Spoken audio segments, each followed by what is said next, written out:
நடிகர் நாக சைத்தன்யாவினுடைய பெயரோ புகைப்படமோ குரல் இது எதையுமே அனுமதி இல்லாம பிறர் பயன்படுத்த டெல்லி உயர்நீதிமன்றம் தடை விதித்திருக்கு. இதனுடைய முக்கிய செய்தியை பார்க்கிறோம். இந்த மாதிரியான வழக்குகள் ஏற்கனவே பல நடிகர்கள் போட்டு அவங்களுடைய புகைப்படங்கள் இதெல்லாம் பயன்படுத்தக்கூடாது அப்படிங்கிறது தீர்ப்பு வந்திருக்கு.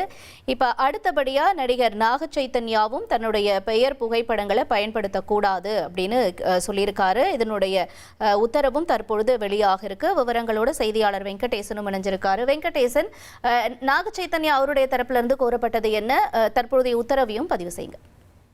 வணக்கம். தனது பெயர், புகைப்படம், குரல் ஆகியவற்றை அனுமதியின்றி பிறர் பயன்படுத்துவதற்கு தடை விதிக்கவும், இது போன்ற இணையதளங்களுக்கு உரிய உத்தரவுகளை பிறப்பிக்கவும் கோரி நடிகர் நாக சைத்தன்யா தாக்கல் செய்த மனுவை டெல்லி உயர்நீதிமன்ற நீதிபதி ஜோதி சிங் இன்று விசாரித்தார்.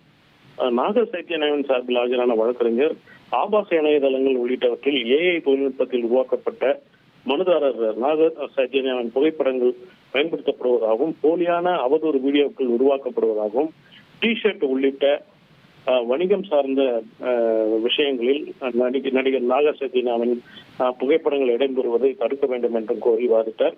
இந்த வாதத்தை ஏற்ற டெல்லி உயர்நீதிமன்றம் நடிகர் நாக சைத்தன்யாவின் பெயர், புகைப்படம், குரல் ஆகியவற்றை அனுமதியின்றி பயன்படுத்த இணையதளங்களுக்கும் நிறுவனங்களுக்கும் தடை விதித்து உத்தரவிட்டுள்ளது. ஓகே, உங்களுடைய தகவல்களுக்கு நன்றி வெங்கடேசன்.